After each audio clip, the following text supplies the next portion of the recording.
नमस्कार मित्रांनो, English with Avinash Patil या माझ्या यूट्यूब चॅनलमध्ये मी सगळ्यांचं परत एकदा स्वागत करतो।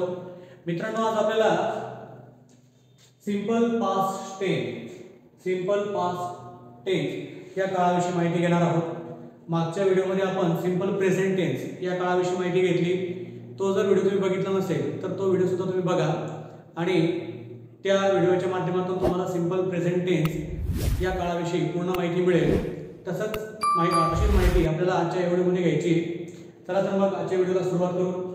Okay, let's go.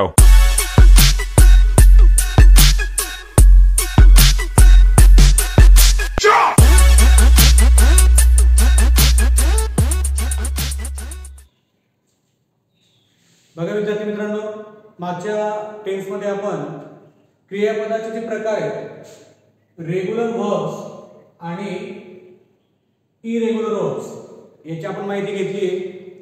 तुम्हाला जर ती माहिती जाणून घ्यायची असेल तर तो माझा पहिला जो व्हिडिओ आहे सिंपल प्रेझेंट टेन्सचा तो आधी बघा आणि मग हा व्हिडिओ बघा, ठीक आहे। त्या व्हिडिओमध्ये आपण रेग्युलर वर्ब म्हणजे काय आणि इरेग्युलर वर्ब म्हणजे काय याची आपण माहिती घेतली आहे, त्यामुळे ती माहिती मी या ठिकाणी रिपीट करत नाही, ठीक आहे। पुढे बघू। आता बघा, सिंपल पास्ट टेन्स या काळामध्ये आज आपल्याला positive sentence, negative sentence, verbal question आणि WH क्वेश्चन या चारही प्रकारांची माहिती आपल्याला आजच्या व्हिडिओमध्ये घ्यायची आहे। आता बघा, हा काळ ओळखायचा कसा किंवा या काळाची ओळख काय, तर सिंपल पास्ट टेन्स भूतकाळात घडलेल्या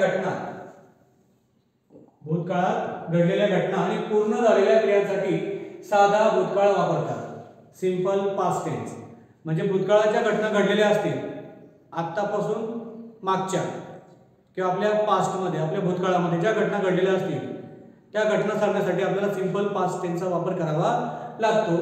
मग आता बघा, मराठी वाक्याची ओळख कशी, म्हणजे आपण जेव्हा मराठी वाक्य बोलतो किंवा ते कुठल्या काळातलं वाक्य आहे त्या भूतकाळाची साध्या भूतकाळाची ओळख आपल्याला कशी होईल हे बघू।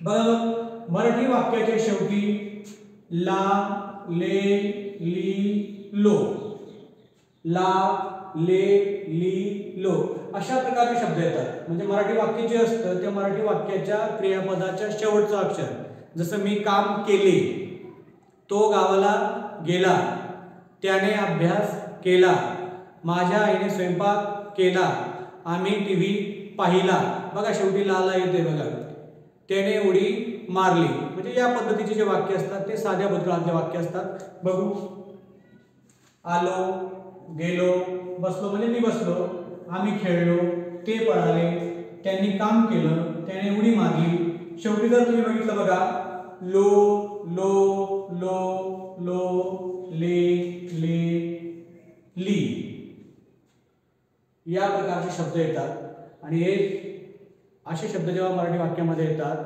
तेव्हा त्याला साधा वर्तमान काळ असं म्हणतात किंवा ती एक ओळख आहे। थोडक्यात म्हणजे काय, ओळख आहे। साध्या भूतकाळातली वाक्य कशी ओळखायची तर ते यावरून आपल्याला ओळखता येतात, ठीक आहे। आता बघा, या वाक्याचं स्ट्रक्चर आपल्याला पाहिजे, या वाक्याचं स्ट्रक्चर, त्याची रचना नेमकी कशी असते ते बघू। आता बघा, पॉझिटिव्ह सेंटेन्सची रचना आपल्याला बघायची, सकारात्मक वाक्य रचना आपल्याला बघायची। सब्जेक्ट येतं, वाक्याच्या सुरुवातीला सब्जेक्ट असतो, त्यानंतर क्रियापदाचं दुसरं रूप, क्रियापदाचे एकूण 3 रूप असतात, V1, V2 आणि V3। क्रियापदाचं पहिलं रूप, क्रियापदाचं दुसरं रूप आणि क्रियापदाचं तिसरं रूप। या ठिकाणी आपल्याला फक्त क्रियापदाच्या दुसऱ्या रूपाचाच वापर करायचा आहे। दुसरं रूप म्हणजे काय, टू प्ले,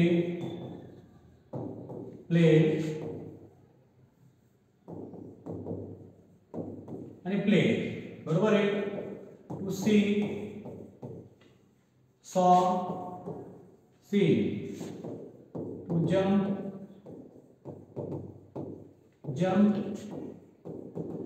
आणि जम्प। साधारणपणे अशा प्रकारचे क्रियापद असतात, त्यांची रूप V1, V2 आणि V3। क्रियापदाचं पहिलं रूप, दुसरं रूप, तिसरं रूप, या पद्धतीने बघा। आता आपल्याला फक्त या काळामध्ये फक्त क्रियापदाच्या दुसऱ्या रूपाचा वापर करायचा आहे. पहिलं रूप आणि तिसऱ्या रूपचा या ठिकाणी V1 आणि V3 चा या ठिकाणी आपल्याला विचार करायचा नाही. फक्त क्रियापदाचं दुसरं रूप आपल्याला या ठिकाणी त्याचा वापर करायचा आहे. तिसरं रूप आणि पहिलं रूप या ठिकाणी आपण वापरणार नाही किंवा या साध्या वाक्यामध्ये ते वापरलं जात नाही. आता बघा या ठिकाणी तो क्रिकेट खेळला. शेवटचं तुम्ही बघितलं बघा, मी जे सांगितलंय त्या पद्धतीचे शब्द आलेले बघितलं असेल तुम्ही. आता तो क्रिकेट खेळला, आपल्याला सब्जेक्ट माहित असणं गरजेचं आहे. ही, शी, इट, अजय, काजल आणि मोबाईल. पहिल्या सिंपल प्रेझेंट टेन्स आपण जेव्हा बघितला त्यावेळेस हे सब्जेक्ट वाक्यात कसे वापरायचे याची आपण माहिती घेतलेली आहे. त्यानंतर आय, वी, यू आणि दे या पद्धतीचे सब्जेक्ट आपल्याला या ठिकाणी दिसतात. आता बघा तो क्रिकेट खेळला. खेळल्याला तुम्हाला क्रियापद माहित असलं पाहिजे. लिहिण्याला माहित पाहिजे. गेले, बोललो, केला म्हणजे अभ्यास केला, जिंकला, पाहिलं, उघडला याचे क्रियापद तुम्हाला माहित असणं गरजेचं आहे. आणि त्या क्रियापदांचं दुसरं रूप तुम्हाला माहित असणं गरजेचं आहे. ते दुसरं रूप जर तुम्हाला माहित नसेल तर तुम्हाला या प्रकारचे वाक्य बनवता येणार नाही. तर तुमच्या समोर क्रियापदांचा चार्ट असला पाहिजे. त्या चार्ट मधलं क्रियापदाचं दुसरं रूप कुठलं आहे ते या वाक्यामध्ये तुम्हाला वापरायचं आहे. ठीक आहे. आता बघा खेळला ही सब्जेक्ट आपण घेतलाय. क्रियापदाचं दुसरं रूप प्ले, प्लेड, प्लेड. दुसरं रूप काय आहे? He played cricket. बघा अत्यंत सोप्या पद्धतीने आपल्याला वाक्य बनवता येतात. स्ट्रक्चर बघायचं आणि स्ट्रक्चरनुसार आपल्याला वाक्य करायचंय. मनातलं या ठिकाणी काही ऍड करायचं नाही. जे स्ट्रक्चर मध्ये असेल तेच आपल्याला या ठिकाणी वापर करायचा आहे. ठीक आहे. तिने पत्र लिहिलं, तिला आपण काय वापरतो? शी. लिहिणे, राईट, रोट, रिटन. दुसरं रूप काय आहे? Wrote. She wrote a letter. आता तुम्ही म्हणाल अनियमित क्रियापद थोडीशी अवघड असतात आणि नियमित क्रियापद थोडीशी सोपी असतात. जसं प्ले, प्लेड, प्लेड हे आपलं पाठ होतं. पण write, wrote, written, see, saw, seen, go, went, gone, break, broke, broken, sing, sang, sung ही क्रियापद आपली पाठ होत नाही. मग त्यासाठी तुम्हाला ती वाचावी लागतील. त्यांचा अभ्यास करावा लागेल, सराव करावा लागेल. तेव्हा या प्रकारचे वाक्य तुम्हाला बनवता येतील. जर तुमच्याकडे चार्ट असेल तर तुम्ही त्या चार्टवरनं अशा प्रकारचे वाक्य बनवू शकता. बघा ते शाळेत गेले म्हणजे जाणीवला क्रियापद आहे गो. तेला आहे दे. बघा या ठिकाणी बघत घ्यायचं. समजत नसेल तर या ठिकाणी बघा सब्जेक्ट तुम्हाला. दे गेले, गो, वेंट, गॉन. क्रियापदाचं रूप आहे went. They went to school. They went to school. मी काल तुझ्यासोबत बोललो. बोललेला क्रियापद आहे टॉक किंवा स्पीक. मग टॉक घेऊ आपण, स्पीक नाही ना. I talk. I talk with you. मी तुझ्यासोबत बोललो. कधी? Yesterday. I talk with you yesterday. मी तुझ्यासोबत काल बोललो. आर्यनने अभ्यास केला. Study, studied, studied. या ठिकाणी सब्जेक्ट आहे आर्यन. सब्जेक्ट आपण घेतला. आर्यनने अभ्यास केला. आता या ठिकाणी ऑब्जेक्ट नसल्यामुळे Aryan studied. Aryan studied. Study, studied, studied. या ठिकाणी वाय जो असतो त्याचा आय करायचा आणि पुढे ईडी लावायचा. Aryan studied. Simple present tense मध्ये आपण जे बघितले तोच रूल या ठिकाणी फॉलो होतो. या ठिकाणी फक्त ईडी लागतो आणि सिंपल प्रेझेंट टेन्स मध्ये ईएस लागतो. तो व्हिडिओ आधी बघा, मग हा व्हिडिओ बघा तुम्ही. त्यानंतर राधाने सामना जिंकला. जिंकला क्रियापद आहे to win, on, on. V1, V2 आणि V3. मग या ठिकाणी आपल्याला दुसरं रूप घ्यायचंय राधा. काय वाक्य? Radha won the match. सोपं आहे, फक्त लक्ष देऊन बघा म्हणजे तुम्हाला कळेल. आम्ही टीव्ही पाहिली, सब्जेक्ट आहे वी. पाहणे, watch, watch, watched. We watch TV, we watch a TV. आम्ही टीव्ही पाहिली. त्यांनी दरवाजा उघडला. उघडलेला क्रियापद आहे ओपन. Open, opened, opened. त्यांनी म्हणजे काय? दे. दे ईडी लागेल. They opened the door. They opened the door. Opened नाही म्हणायचं, ओपन्ड टचा उच्चार यायला पाहिजे त्या ठिकाणी. बघा मग अशा पद्धतीने आपण सकारात्मक वाक्यरचना बघितली. त्याचा स्ट्रक्चर आहे सब्जेक्ट प्लस V2. क्रियापदाचं दुसरं रूपच घ्यायचं. त्यानंतर काय येतं? ऑब्जेक्ट येतं. बघा मग तो क्रिकेट खेळला. He played cricket. मराठी वाक्याची ओळख आहे. मराठी वाक्याची ला, ले, लो, ला, ली. उघडला. मी काम केले. I work. मी मोबाईल पाहिला. I watch a movie. मी तुला पत्र लिहिले. I wrote you a letter. या पद्धतीने पाऊस पडला. It rained. काल पाऊस पडला. It rained yesterday. मी पुस्तक वाचले. Read. I read a book. या पद्धतीने त्यांनी मला बोलवले. They called me. मी तुला कॉल केला. I called you. काल केला होता call. I called you yesterday. Okay, या पद्धतीने वाक्य बनवायचं. किंवा रामने पुस्तक लिहिलं. Ram wrote a book. रामने पुस्तक लिहिलं. या पद्धतीने आम्ही तुला काल बघितलं. वी सॉ यू. आम्ही तुला काल मार्केटमध्ये बघितलं. वी सॉ you in the market yesterday. आम्ही काल तुला मार्केटमध्ये पाहिलं. म्हणजे भूतकाळामध्ये ज्या घटना घडलेल्या असतात त्या तुम्ही साध्या वर्तमान काळामध्ये या पद्धतीने त्याची वाक्यरचना करू शकतात. ठीक आहे, पुढची रचना बघू आपण. जास्तीत जास्त सराव करायचा. हे सब्जेक्ट आहे, तुमच्या माहितीसाठी सांगतो. हे सब्जेक्ट आहे, त्याचा अर्थ बघा. हिचा अर्थ तो, त्याला त्याने. शीचा अर्थ ती, तिला तिने. म्हणजे अशा प्रकारचे अर्थ होतात. आपल्याला फक्त काय सांगितलं असतं? हिचा अर्थ तो, शीचा अर्थ ती. पण पुढचे अर्थ आपल्याला माहित नसतात. आयचा अर्थ तो मी, मला, माझ्या. वीचा अर्थ असतो आम्ही, आम्हाला, आमच्या, आपण. यूचा अर्थ असतो तू, तुम्ही, तुमच्या. देचा अर्थ असतो दे, ते, त्यांना, त्यांच्या आणि त्यांच्याने. एवढे अर्थ असतात. ठीक आहे. आता बघा या ठिकाणी आपल्याला जे आपण शिकलो आधी ते आपल्याला या ठिकाणी लागू करायचे आहे. किंवा वाक्याची रचना कशी होते हे आपल्याला या ठिकाणी बघायचे. बघा याचं स्ट्रक्चर मी वरती लिहून देतो. या ठिकाणी subject plus V2 plus object हे वाक्याची रचना आहे. म्हणजे साध्या वाक्यामध्ये जर व्हर्ब असेल तर ते आपल्याला V2च घ्यायचे. क्रियापदाचं दुसरं रूपच घ्यायचे. बघू मग.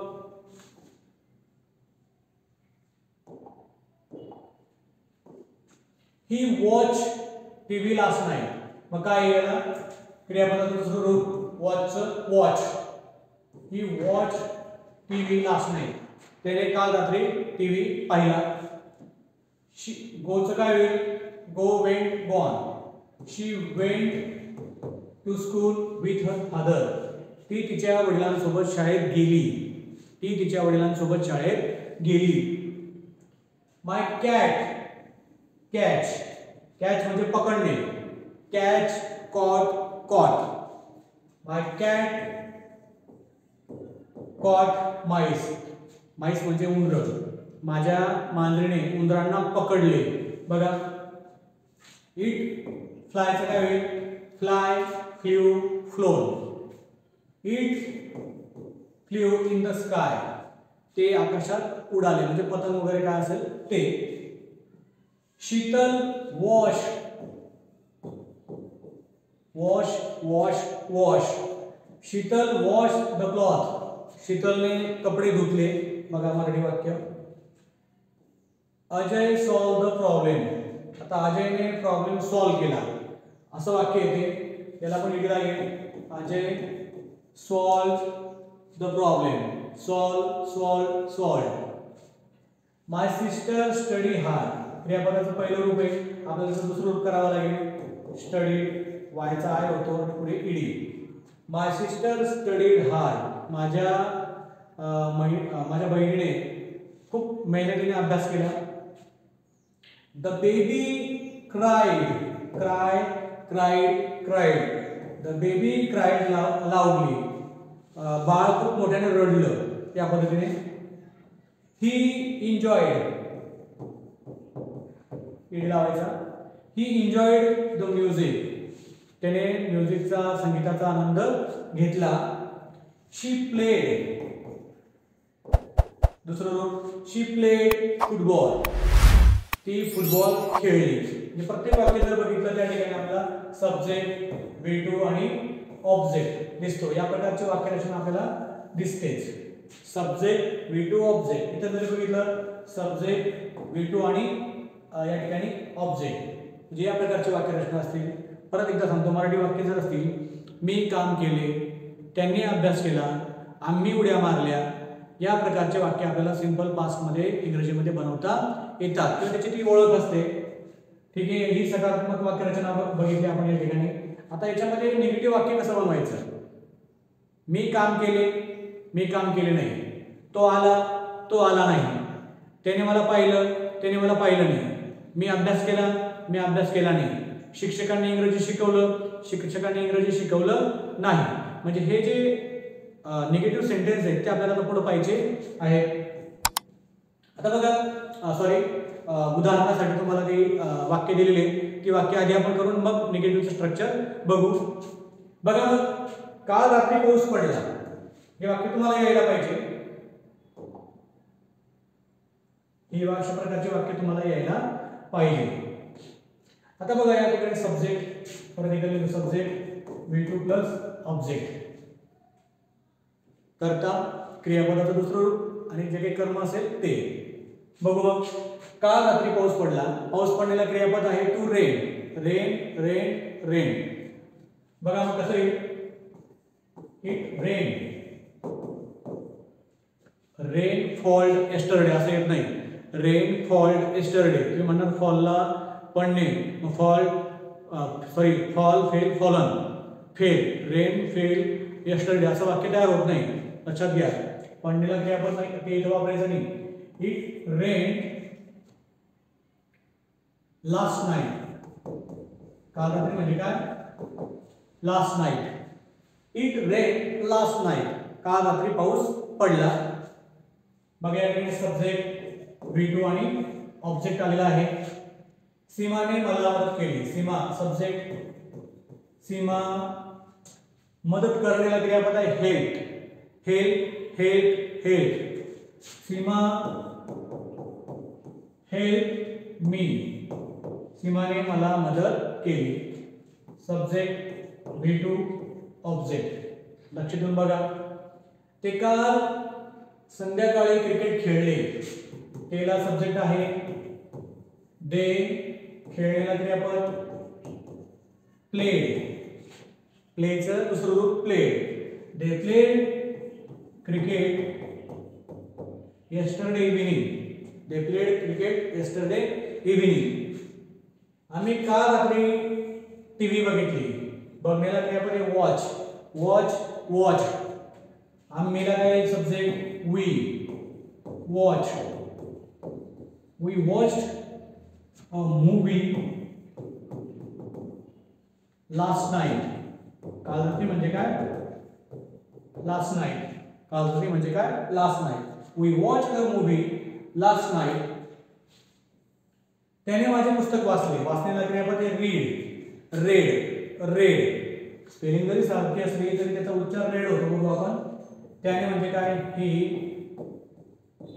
आता इथे स्पेलिंग सारखी असते. रेड. फक्त त्याचा उच्चार वेगळा असतो. ही रेड माय बुक. त्याने माझे पुस्तक वाचले. त्याने वाचले माझे पुस्तक. त्याने बघा, इथं सब्जेक्ट आधी असतो आणि या वाक्यामध्ये पण सब्जेक्ट आधी असतो, क्रियापद नंतर असतं, पण इथे डायरेक्ट इंग्लिशमध्ये काय असतं, क्रियापद 2 नंबरला असतं आणि कर्म या ठिकाणी असतं 3 नंबरला. वाक्यारचना समजून घ्या. आर्यनने भिंतीवरून उडी मारली. सब्जेक्ट आर्यन, उडी मारण्याला क्रियापद आहे जंप, जंप, जंप. दुसरं क्रियापद काय येईल? Aryan jump from the wall. सध्या तुम्हाला फक्त एवढं स्ट्रक्चर समजणं गरजेचं आहे. तुम्हाला हे समजलं नाही तरी चालेल. तुम्हाला फक्त वाक्य रचना कळायला पाहिजे. सिंपल पास्टचं वाक्य कसं असतं, सिंपल प्रेझेंटचं वाक्य कसं असतं, परफेक्ट प्रेझेंटचं वाक्य कसं असतं, कंटिन्युअस प्रेझेंटचं वाक्य कसं असतं, कंटिन्युअस फ्युचरचं वाक्य कसं असतं, वाक्य रचना समजणं गरजेचं आहे. जेव्हा तुम्हाला वाक्य रचना कळेल तेव्हा तुम्हाला कळेल की तुम्ही जे इंग्रजी वाचताय, ते जे वाक्य तुम्ही वाचताय त्या वाक्याचा नेमका अर्थ काय आहे. जोपर्यंत तुम्हाला हे कळणार नाही तोपर्यंत तुम्ही कितीही वाचा, तुम्हाला कितीही फास्ट वाचता येऊ दे, पण त्या वाक्याचा जर अर्थ तुम्हाला कळत नसेल तर तुम्हाला इंग्रजी वाचता येणं हे महत्त्वाचं नाही, ते इंग्रजी समजतं किती ते महत्त्वाचं आहे. ठीक आहे बघू. पुढचं आहे पक्षी आकाशात उडाले. Birds fly, flew, flown. Birds flew in the sky. बघा, birds flew in the sky. Seema नाचली. Dance, dance, dance, dance. Seema dance on the stage. बघा, या पद्धतीने तुम्हाला मराठी वाक्य इंग्रजीमध्ये करता यायला पाहिजे. किंवा तुम्हाला हे वाक्य जर परीक्षेला विचारलं, रिकॉग्नाइज द सेंटेन्स किंवा रिकॉग्नाइज द टेन्स, या वाक्याचा काळ ओळखा, तर तुम्हाला कळायला पाहिजे की सब्जेक्ट नंतर V2 आलेला आहे, हे वाक्य सिंपल पास्टचं आहे. किंवा सब्जेक्ट नंतर V1 आलेलं आहे, हे वाक्य सिंपल प्रेझेंटचं आहे. किंवा सब्जेक्ट नंतर विल आणि क्रियापदाचं पहिलं रूप आलेलं आहे, V1 आलेलं आहे, तर हे वाक्य सिंपल फ्युचरचं आहे. म्हणजे वाक्य तुम्हाला ओळखता येणं सुद्धा गरजेचं आहे, त्या वाक्याचा अर्थ सुद्धा तुम्हाला समजणं महत्त्वाचं आहे. ठीक आहे. बघा, जोपर्यंत तुम्हाला टेन्स कळत नाही तोपर्यंत तुम्हाला ऍक्टिव्ह वॉइस येणार नाही, तुम्हाला क्वेश्चन टॅग जमणार नाही, तुम्हाला कुठल्याही प्रकारचं डिग्रीचं वाक्य करता येणार नाही, तुम्हाला इनडायरेक्ट स्पीच, डायरेक्ट स्पीच येणार नाही. म्हणजे ग्रामरचा कुठलाही टॉपिक तुम्हाला टेन्स समजल्याशिवाय येणार नाही. म्हणून टेन्स समजून येणं खूप महत्त्वाचं आहे. ठीक आहे. पुढचा टॉपिक बघू आता. बघा, नकारार्थी वाक्य. आतापर्यंत आपण पॉझिटिव्ह वाक्य बघितली, आता तेच वाक्य आपल्याला नकारार्थी बघायचं आहे.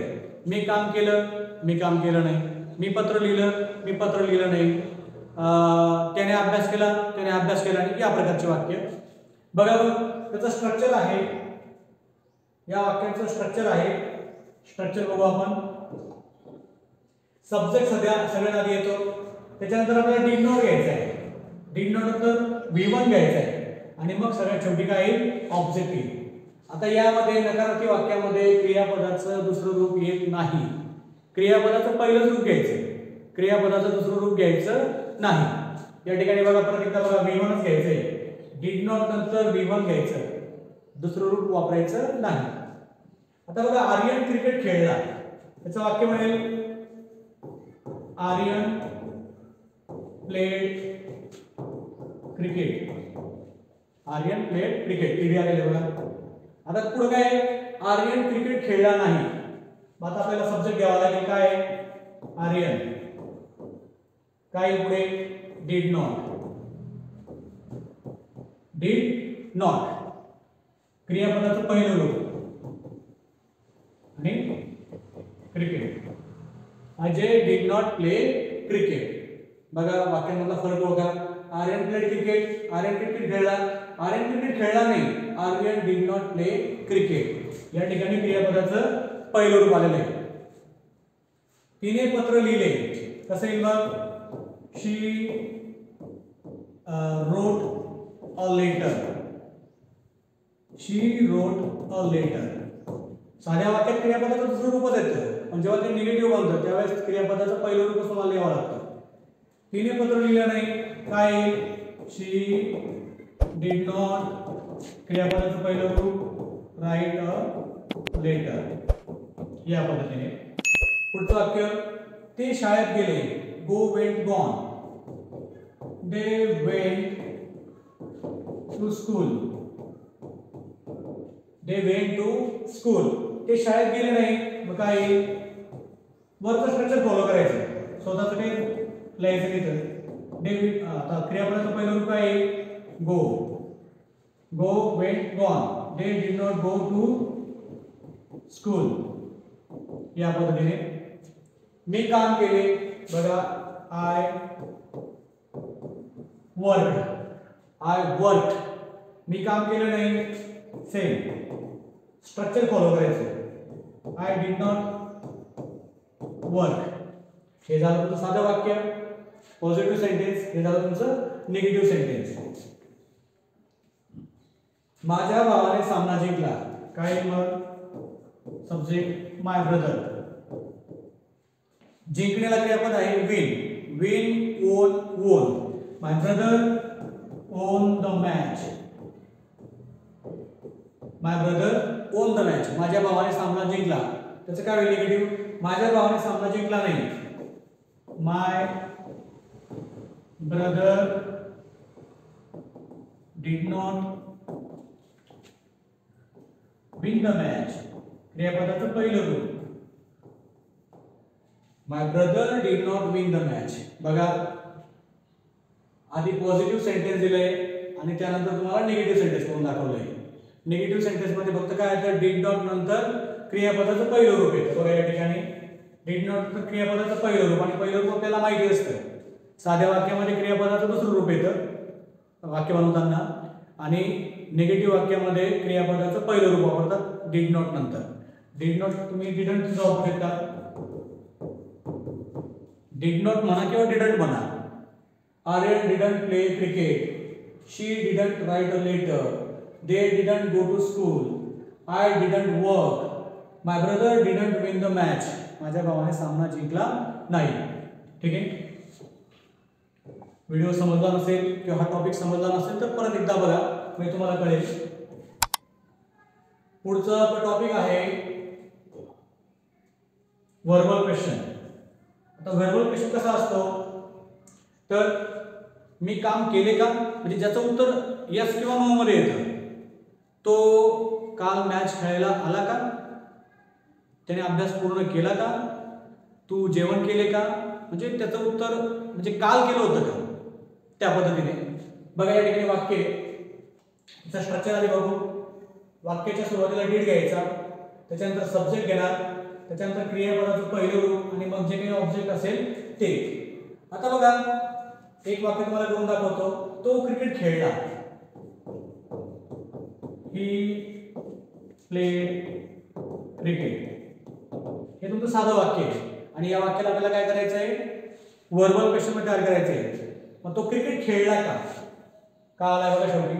मग काय करायचं आपल्याला? सुरुवातीला डीड घ्यायचं, घेतला आपण डीड. त्याच्यानंतर सब्जेक्ट काय आहे? ही. त्याच्यानंतर V1. प्लेडचं V1 काय होईल? Play. Did he play cricket. या पद्धतीने did he play cricket. ED काढून टाकला बघा.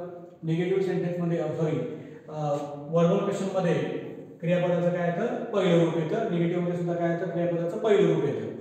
तिने पत्र लिहिलं का? कसेल वाक्य? प्रत्येक ठिकाणी डीडच घ्यायचा. डीड शी लिहिले का? Did she write a letter? Question mark. Write का घेतला? तर कारण की प्रश्नार्थी वाक्यामध्ये क्रियापदाचं पहिलं रूप घ्यावं लागतं. ते शाळेत गेले का? परत did they go to school? या पद्धतीने did they go to school. मी उडी मारली का? काय मग? Did I jump? मी हे वाक्य करतोय तेव्हा तुम्ही मनातल्या मनात वाक्य बनवा. किंवा मी जेव्हा किंवा व्हिडिओ पॉज करा. व्हिडिओ काय करायचा, पॉज करायचा आणि हे बाकीचे वाक्य तुम्हाला जमतात का ते बघायचे. आणि तेव्हा तुमचे किती वाक्य बरोबर येतात आणि माझे किती तुमचे वाक्य किती बरोबर वाक्य आले हे तुम्हाला कळेल. म्हणजे तुम्हाला हा प्रकार कळाला किंवा हा टॉपिक कळाला असं तुम्हाला समजेल. अजयने चित्रपट पाहिला का? Did Ajay watch a movie? Did Ajay watch a movie? अजयने सिनेमा, त्याने तुला मारले का? मग कसं येईल, त्याने तुला मारलं का? Did he beat you? Did he beat you? तुला झोडपलं का किंवा तुला हिट केलं का, मारलं का? कोणती पद्धत असेल ते त्याला माहिती. मारलं का, झापड मारली का, त्या पद्धतीने. हिट म्हणजे तडाखा दिला का. हिट पण चालेल आणि बीट पण चालेल. भारताने सामना जिंकला का? मग कसं येईल वाक्य तयार? Did India win the match? Did India win the match? बघा किती सोप्या पद्धतीने तुम्ही या स्ट्रक्चरला फॉलो करायचं. फक्त हे जे स्ट्रक्चर आहे या स्ट्रक्चरला फॉलो करायचं आणि हा जर टॉपिक समजला नाही तर परत व्हिडिओ बॅक मध्ये घ्या आणि परत तो एकदा समजून घ्या. म्हणजे जोपर्यंत तुम्हाला समजत नाही तोपर्यंत हा व्हिडिओ बघा आणि एकदा तुम्हाला कळायला लागेल. यामध्ये फक्त क्रियापदाचं पहिलं क्रियापदाचं दुसरं रूप महत्त्वाचं आहे. साध्या वाक्यामध्ये, निगेटिव्ह वाक्यामध्ये सुद्धा क्रियापदाचं पहिलं रूप येतं. वर्बल क्वेश्चनमध्ये सुद्धा क्रियापदाचं पहिलं रूप येतं. ठीक आहे. आणि तुम्हाला जर काही अडचण असेल, तुम्हाला एखादा टॉपिक कळाला नाही किंवा याच्यामध्ये काही समजलं नाही तर कमेंट बॉक्समध्ये लिहा. म्हणजे जेणेकरून ते मला कळेल आणि त्याच्यावरती सुद्धा एक व्हिडिओ बनवेल मी. म्हणजे ज्या गोष्टी तुम्हाला कळाल्या नाहीत ते कमेंट बॉक्समध्ये लिहा. ठीक आहे. किंवा तुम्हाला जर हा व्हिडिओ आवडला असेल किंवा आवडत असेल तर तुमच्या त्या व्हिडिओला या व्हिडिओला लाईक करा, शेअर करा आणि माझं जे चॅनल आहे इंग्लिश विथ अविनाश पाटील याला लाईक करायला, याला सबस्क्राईब करायला विसरू नका. ठीक आहे. बघा व्हिडिओ जास्तीत जास्त तुमच्या मित्रांपर्यंत पोहोचवा, त्यांना पण इंग्लिश यायला पाहिजे. ठीक आहे. आता आपल्याला आपला आजच्या व्हिडिओमधला जो शेवटचा टॉपिक आहे WH क्वेश्चन. WH क्वेश्चन बघा, या WH क्वेश्चनचं जे स्ट्रक्चर आहे ते तुम्हाला दिसत असेल वरती. सगळ्यात आधी काय येतो? WH word. WH वर्ड म्हणजे काय? Where, when, what, which, how, whom या हू, हुज या प्रकारचे जे शब्द आहेत त्यांना WH वर्ड म्हणतात. तो WH वर्ड आधी, त्यानंतर डीड, त्यानंतर सब्जेक्ट, त्याच्यानंतर V1 आणि सगळ्यात शेवटी काय असतं? ऑब्जेक्ट. ऑब्जेक्टचा पार्ट तुम्हाला आता या व्हिडिओमध्ये समजला तरी चालेल. तुम्हाला फक्त सुरुवातीला फक्त एवढी रचना यायला पाहिजे. एकदा जर का तुमची ही रचना परफेक्ट झाली तर तुम्हाला ऑब्जेक्ट कसं आणि केव्हाही लावता येते हे लक्षात घ्या.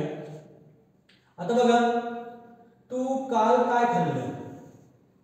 तू काल काय खाल्ले? या ठिकाणी बघा काय, कुठे, कधी, कोणी, कोणासोबत, का, कसा, कोणता हे सगळे मराठीमध्ये वर्ड आहेत आणि इंग्लिशमध्ये WH वर्ड असतात. बघू, कायला शब्द आहे, WH वर्ड आधी घ्यायचा आहे व्हॉट, बरोबर आहे. त्यानंतर डीड घेऊन टाकायचा, कोणाला विचारायचं नाही, घ्यायचं का नाही घ्यायचं असं. What, did. सब्जेक्ट आहे you, what did you. Subject नंतर आपल्याला काय घ्यायचंय? क्रियापदाचं पहिलं रूप. खाल्लेलं क्रियापद आहे ईट, बरोबर आहे की नाही? Eat. What did you eat? काल, yesterday.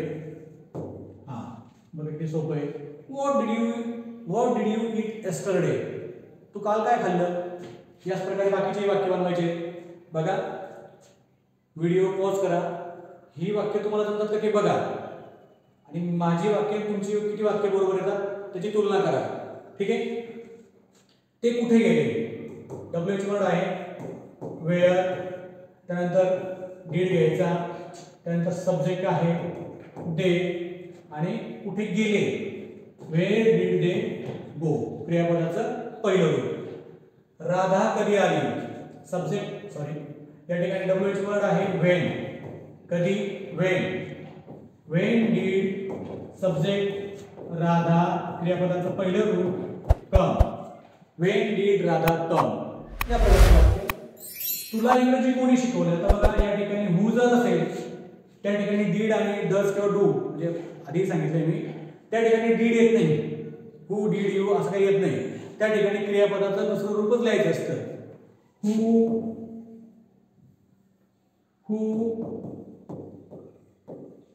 taught you English, who taught you English, who brought you here, तुला इथं कोणी आणलं, who hit you, तुला कोणी मारलं. असं या पद्धतीने लक्षात ठेवा. हा रूल आहे, लक्षात ठेवा. who taught you English. राजने कोणासोबत अभ्यास केला, या ठिकाणी with whom, did, सब्जेक्ट राज, क्रियापदाचं पहिलं रूप study. with whom did Raj study, राजने कोणासोबत अभ्यास केला. त्यानंतर त्याने मला का मारलं, का म्हणजे why, त्याने मला का मारलं, why did, त्याने why did he hit me, म्हणजे तडाखा देणे जोरदार. why did he hit me, त्याने मला का मारले. तू काल शाळेत कसा गेला, शब्द आहे हाऊ, त्याच्यानंतर did घ्यायचा सब्जेक्ट. हाऊ डिड यू, क्रियापदाचं पहिलं रूप. How did you go to school, how did you go to school yesterday, question mark. How did you go to school yesterday, तू शाळेत कसा गेला. मग तो कसा गेला असेल, कारने गेला असेल, बाईकने गेला असेल, सायकलने गेला असेल किंवा पायी चालत गेला असेल. पण तुम्हाला प्रश्न विचारायचा आहे, how did you go to school yesterday, तू शाळेत कसा गेला या पद्धतीने. किंवा तू शाळेत कसा आला, how did you come to school today, तू आज शाळेत कसा आला. आज आला म्हणजे भूतकाळात घटना झालेली असेल ना, म्हणून त्या पद्धतीने. तुला कोणता चित्रपट आवडला, त्या ठिकाणी बघा which movie did you like, which movie did you like. बघा अशा पद्धतीने आपल्याला WH क्वेश्चन बनवता येतात, WH क्वेश्चन बनवता येतात. पाठ समजला असेल तर परत एकदा बघा. आता या ठिकाणी आपण एक वाक्य घेतोय मी आणि त्या वाक्याचं तुम्हाला चार प्रकार आपण शिकलो, त्या चारही प्रकारांमध्ये करून दाखवतो तुम्हाला. एक वाक्य घेऊ.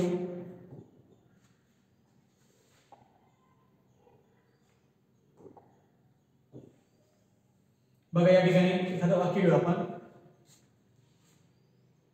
मी किंवा अजयने किंवा आईने स्वयंपाक केला, हे मराठीमधलं वाक्य आहे. आईने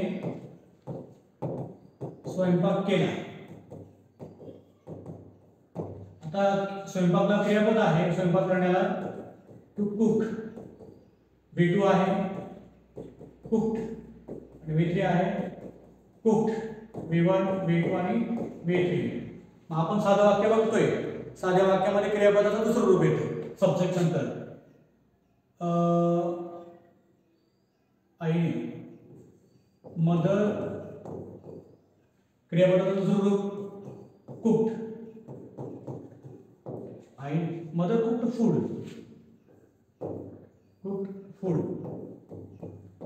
या पद्धतीने मदर कुक्ड फूड, आईने स्वयंपाक केला, आईने पदार्थ बनवला किंवा स्वयंपाक केला. आईने स्वयंपाक केला नाही, कसं येईल मग, मदर डिड नॉट कुक, कारण की जेव्हा निगेटिव्ह वाक्य असतं त्यावेळेस आपण क्रियापदाचं पहिलं रूप घेतो, त्यामुळे इथे ईडी काढून टाकलेलं आहे. मदर डिड नॉट कुक, आईने स्वयंपाक केला नाही. आईने स्वयंपाक केला का, हे पहिलं, दुसरं, हे तिसरं. आईने स्वयंपाक केला का, काय मग, did mother cook, question mark, did mother cook, आईने स्वयंपाक केला का. चौथे, आईने स्वयंपाक का केला, आईने स्वयंपाक का केला, why did mother cook, why did mother cook. म्हणजे बघा आज आपण जी चार वाक्य बघितली, चार टॉपिक बघितले, चार प्रकार बघितले, त्यांची ही वाक्य. पहिला आहे पॉझिटिव्ह सेंटेन्स, दुसरा आहे निगेटिव्ह सेंटेन्स तिसरा आहे व्हर्बल, चौथा आहे WH. म्हणजे बघा आजच्या या सिंपल पास्ट टेन्स मध्ये आपण पॉझिटिव्ह वाक्य बघितली, निगेटिव्ह बघितली, व्हर्बल क्वेश्चन बघितली किंवा WH क्वेश्चन कसा बनवायचा हे सगळे या ठिकाणी आपण आज पाहिलं. अजून एक युवर वाक्य, एखादं वाक्य घेऊ. मी उत्तर दिलं. मी उत्तर दिले. आता उत्तर देण्याला क्रियापद आहे आन्सर किंवा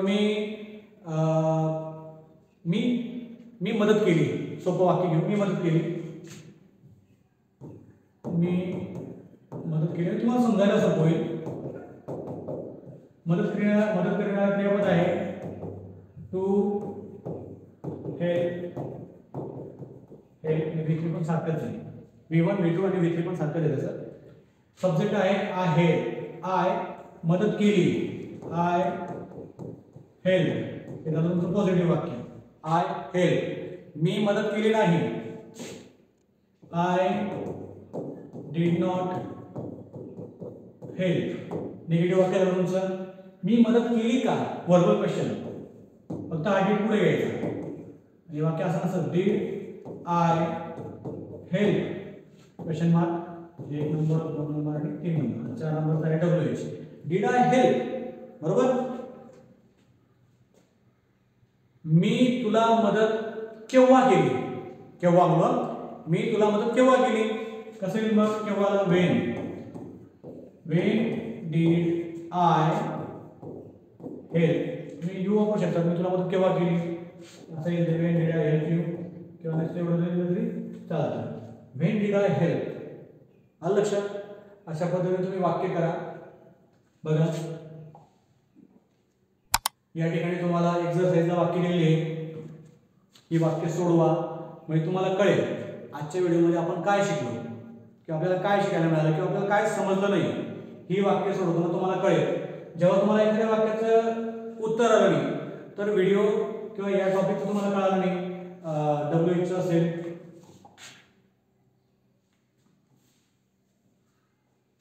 WH वाक्य तुम्हाला कळालं असेल तर WH चा टॉपिक बघा. या ठिकाणी याप्रमाणे कसा गेला काय गेला सॉरी या ठिकाणी बघा एखादा टॉपिक तुम्हाला कळाला नसेल साधं वाक्य असेल ते कळालं नाही तर तेवढा टॉपिक बघा. व्हर्बल क्वेश्चन कळाला नसेल तर ते बघा. WH क्वेश्चन कळाला नसेल तर ते बघा. निगेटिव्ह क्वेश्चन कळाला नसेल तर ते बघा. म्हणजे हे आधी सोडवा आणि जे बरोबर तुमचे वाक्य आलेले असेल ते कमेंट बॉक्समध्ये लिहा म्हणजे जेणेकरून मलाही कळेल की मी जे शिकवतोय ते तुम्हाला येतंय की नाही येतंय किंवा तुमची काही अडचण असेल ती तुम्ही कमेंट बॉक्समध्ये लिहा. त्याच्यावरही व्हिडिओ बनवण्याचा मी प्रयत्न करेल. अशा पद्धतीने आपण आज सिंपल पास्ट हा जो टॉपिक आहे त्याची माहिती या ठिकाणी घेतली. त्यामध्ये आपण पॉझिटिव्ह रचना, निगेटिव्ह रचना, व्हर्बल क्वेश्चन, WH क्वेश्चन याची माहिती आपण या ठिकाणी घेतली. आणि तुम्हाला जर आजचा हा व्हिडिओ आवडला असेल तर त्या व्हिडिओला तुम्ही लाईक करा. त्या व्हिडिओला तुम्ही लाईक करा, शेअर करा आणि सबस्क्राईब करा. त्याच पद्धतीने तुम्हाला जर काही अडचण असेल किंवा एखादा टेन्स तुम्हाला कळाला नसेल तर हा माझा व्हॉट्सॲप नंबर आहे. या व्हॉट्सॲप नंबरवरती मेसेज करा. आलं का लक्षात. त्या ठिकाणी सुद्धा मी तुमच्या ज्या काही अडचणी असतील त्या सोडवण्याचा प्रयत्न करेल जसा मला वेळ मिळेल तसा. आणि हे माझं इंस्टाग्राम चॅनल आहे. या चॅनलवरती मी माझ्या शाळेचे जे काही व्हिडिओ असतील, उपक्रम असतील ते व्हिडिओ त्या ठिकाणी मी पोस्ट करत असतो. त्यालाही फॉलो करा. आणि सगळ्यात महत्त्वाचं म्हणजे इंग्लिश विथ अविनाश पाटील हे माझं एज्युकेशनल चॅनल आहे. याला तुम्ही जास्त जास्त शेअर करा म्हणजे तुमच्या मित्रांना द्या. त्यांना सुद्धा या व्हिडिओचा फायदा व्हायला पाहिजे. ठीक आहे. या ठिकाणी आपण थांबूया. आता पुढचा जो व्हिडिओ असेल तो मी सिंपल फ्युचर टेन्स या काळावरती बनवणार आहे. तो व्हिडिओ सुद्धा तुम्ही बघा. लवकरच मी तो व्हिडिओ यूट्यूबला अपलोड करणार आहे. ठीक आहे. तुमच्या काही सूचना वगैरे असतील त्या सुद्धा कमेंट बॉक्समध्ये लिहा म्हणजे जेणेकरून मला